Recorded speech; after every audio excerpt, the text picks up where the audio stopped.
wassalam ala Rasulillah Muhammad ibn Abdullah wa ala alihi wa sahbihi wa man wala. Wa ba'd. Alhamdulillah yang saya muliakan para alim ulama, para habaib, para kiai, para masyayikh, para ustadz, para guru-guru agama. Saya cinta yang saya muliakan para aparat pemerintah,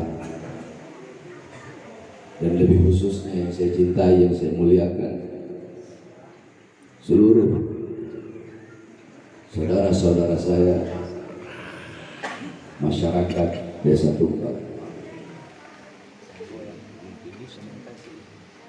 Yang lebih tua dari saya anggap sebagai bapak dan ibu saya.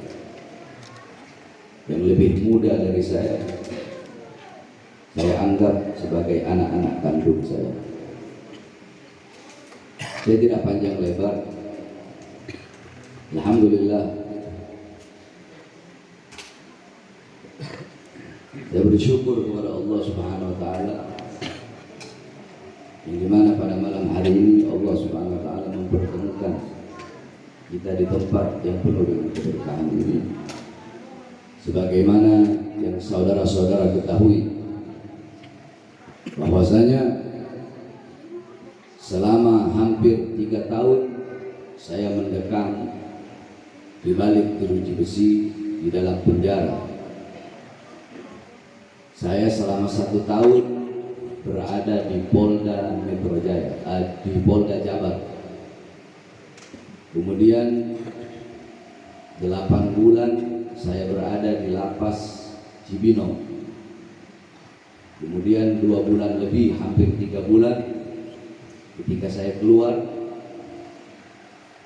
dengan program asimilasi, saya ditahan lagi, dijemput lagi, karena ceramah saya yang membahas tentang Jokowi ketika itu lagi besar-besarnya corona. Saya menyampaikan bahwasanya, wahai Jokowi, kenapa kau kurung rakyat di dalam rumah, tidak kau beri makan, sedangkan kalian para penguasa hidup kenyang, rakyat mati kelaparan.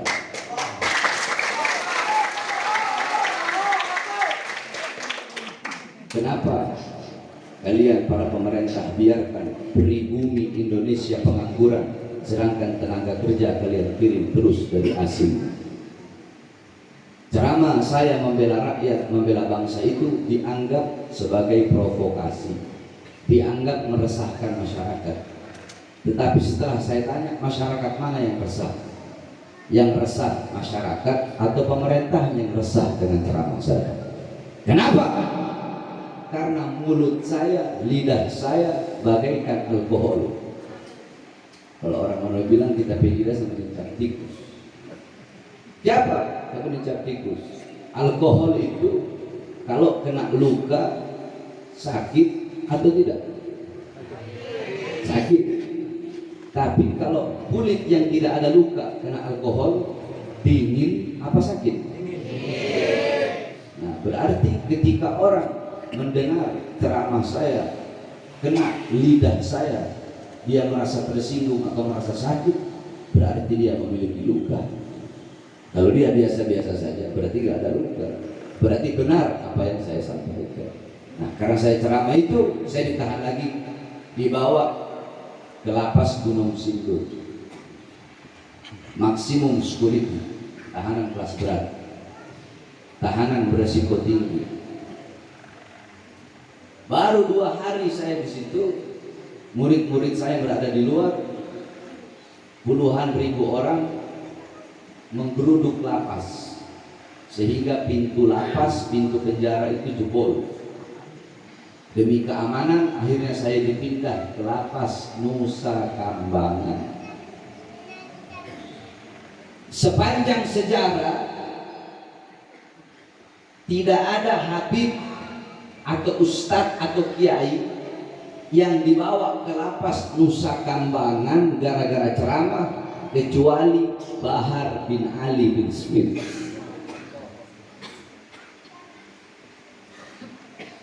Setelah itu hampir 2,5 bulan di Nusa Kambangan, ya sesuai protapnya, diborgol kedua tangan saya, diborgol saya punya perut, dan diborgol saya punya kaki. Ketika itu petugas bertanya, Habib mohon maaf, karena kami hanya menjalankan tugas. Saya berkata, siapa kau punya Nabi? Nabi Muhammad. Kau punya Nabi Muhammad? Ya. Setiap sholat kau bersolawat kepada siapa? Nabi Muhammad. Terus, apakah pantas engkau mengaku sebagai umat Nabi Muhammad, sedangkan engkau melihat cucunya Nabi Muhammad yang di depan matamu, Bahar bin Ali bin Smith, kau borgol kedua tangan, perut, dan kaki sebagai kawannya? Saya seperti penjahat, saya seperti koruptor, saya seperti teroris. Padahal ini semua saya lakukan demi membela bangsa, demi membela rakyat, demi membela Indonesia. Saya tidak peduli apapun agamanya, apapun sukunya. Biarkan saya yang hancur, biarkan saya yang binasa. Yang penting Indonesia tetap jaya, yang penting rakyat tetap makmur, yang penting rakyat tetap sejahtera. Saya ceramah bukan untuk diri saya sendiri. Saya kalau hanya untuk tidak mau mengambil resiko, buat apa saya bela rakyat? Biarkan saja rakyat mau susah, rakyat mau menderita, rakyat mau dizolimi, biarkan saja. Tapi bukan seperti itu jiwa saya. Saya siap mengambil resiko. Jangankan cuma di penjara, bagi rakyat, bagi bangsa, bagi Indonesia, bagi rakyat yang susah, bagi rakyat yang kelaparan, bagi rakyat yang miskin, bagi negara kesatuan Republik Indonesia. Jangankan cuma di penjara, sekalipun saya diracun, saya dibunuh, tubuh saya dicincang-cincang, tubuh saya terpisah-pisah, terkoyak-koyak, saya hidup dunia akhirat, saudara.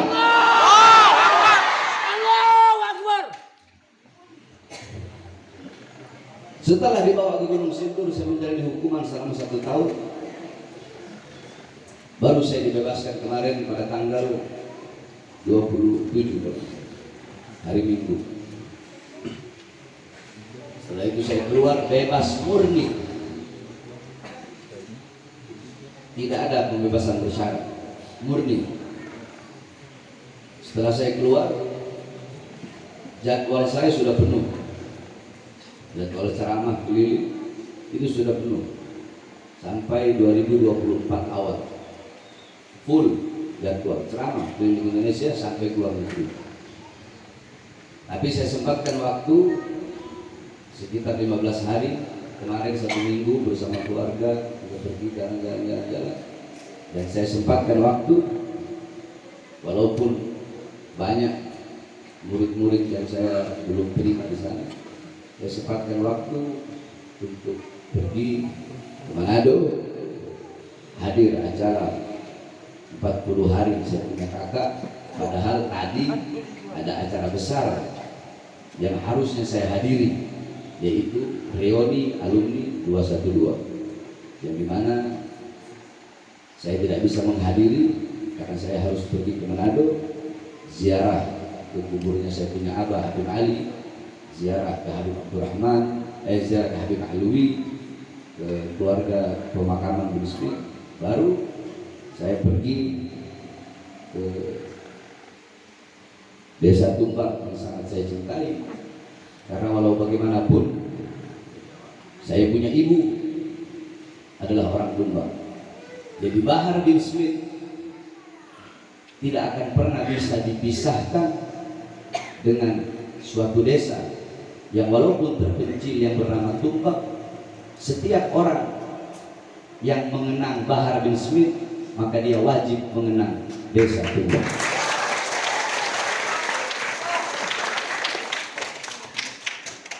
Banyak orang berkata, Habib, umiknya Habib bukan Syarifah ya? Saya bilang ya, saya punya umik bukan Syarifah. Saya punya umik orang Tumbak, suku Bajo, suku Laut, Oh begitu begitu. Saya bilang kalau Syarifah melahirkan Habib itu biasa. Syarifah melahirkan Syarifah biasa. Yang biasa itu adalah orang biasa, ahwal, ajam, melahirkan Sayyid, melahirkan Habib, melahirkan Syarifah, itu baru luar biasa.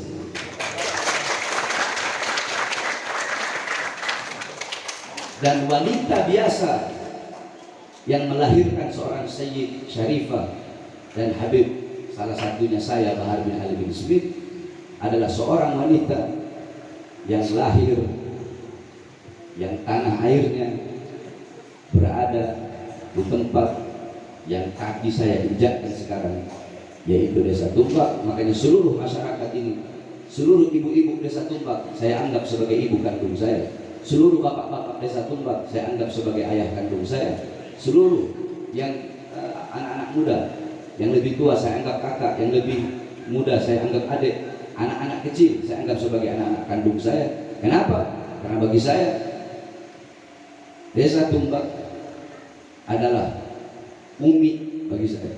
Desa Tumbak adalah ibu bagi saya. Itu khususnya, dan terlebih-lebih lagi Tumbak bagian daripada Minahasa, Minahasa bagian daripada Sulawesi Utara, Sulawesi Utara adalah bagian daripada Indonesia. Dan bagi saya, Indonesia atau Negara Kesatuan Republik Indonesia, NKRI adalah harga mati. Pancasila adalah harga mati. Bagi saya, Undang-Undang Dasar 45 adalah harga mati. Indonesia, rakyat Indonesia adalah harga mati. Oleh karenanya, wasiat saya kepada seluruh masyarakat Desa Tumbak, selalu sampaikan kebenaran. Jangan pernah takut untuk menyampaikan kebenaran, sekalipun lidah harus dipotong. Kami punya kakek-kakek Sayyidina Ali bin Abi Thalib radhiyallahu anhu.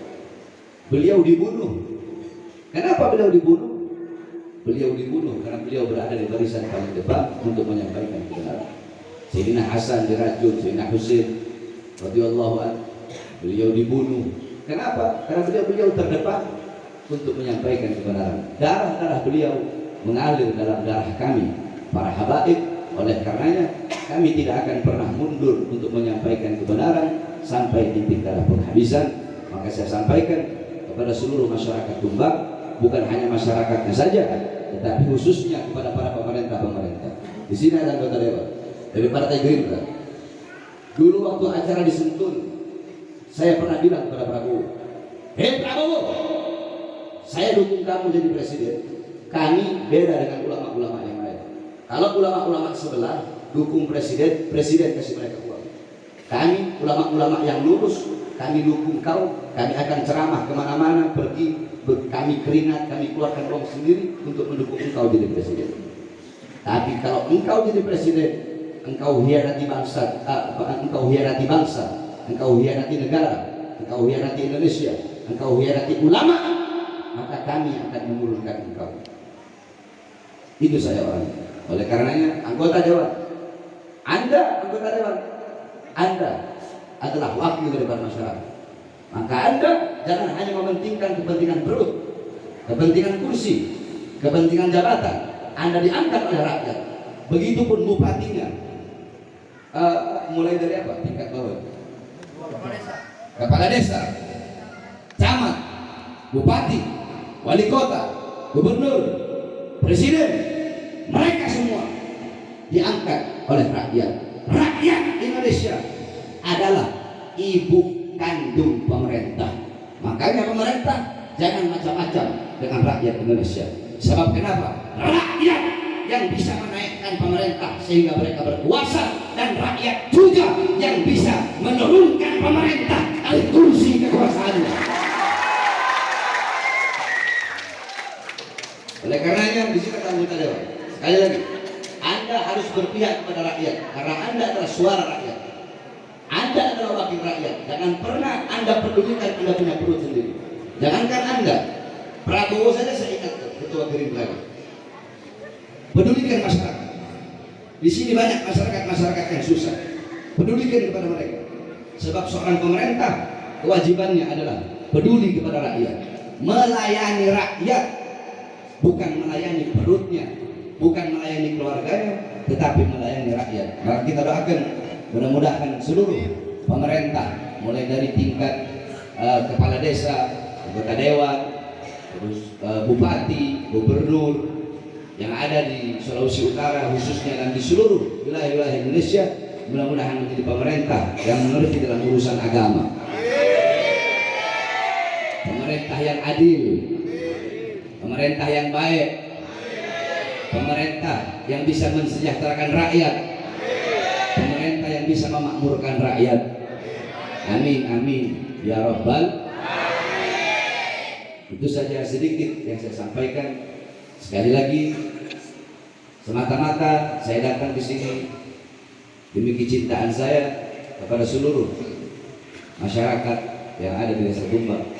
Tetap sebagaimana yang saya bilang tadi, saya punya unik adalah orang Tumbak, maka tidak akan pernah bisa dilepaskan dari Desa Tumbak.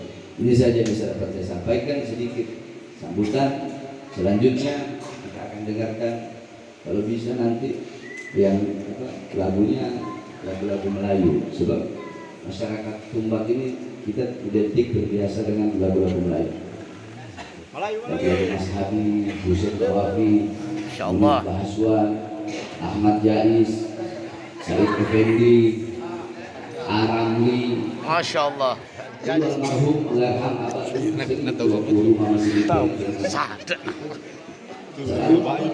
dengan Joni, dulu ada Tek Pipi Alham, Tek Pipi Alham Gambus, Tek Pipi penyanyi, Abang dengar santai. Jadi kita masyarakat Tumbak terbiasa dengan lagu-lagu Melayu. Mas Abi. Ini saja yang saya sampaikan. Kurang lebihnya mohon maaf. Nanti Noni kalau mau badana yang malu-malu tanpa rasa lagu yang ada bisa. Assalamualaikum warahmatullahi wabarakatuh. Waalaikumsalam warahmatullahi wabarakatuh. Terima kasih kepada Habib Bahar bin Smith yang sudah menyampaikan, dan kita masyarakat Tumbak perlu berbangga. Dan malam hari ini lagi-lagi kita pertama-tama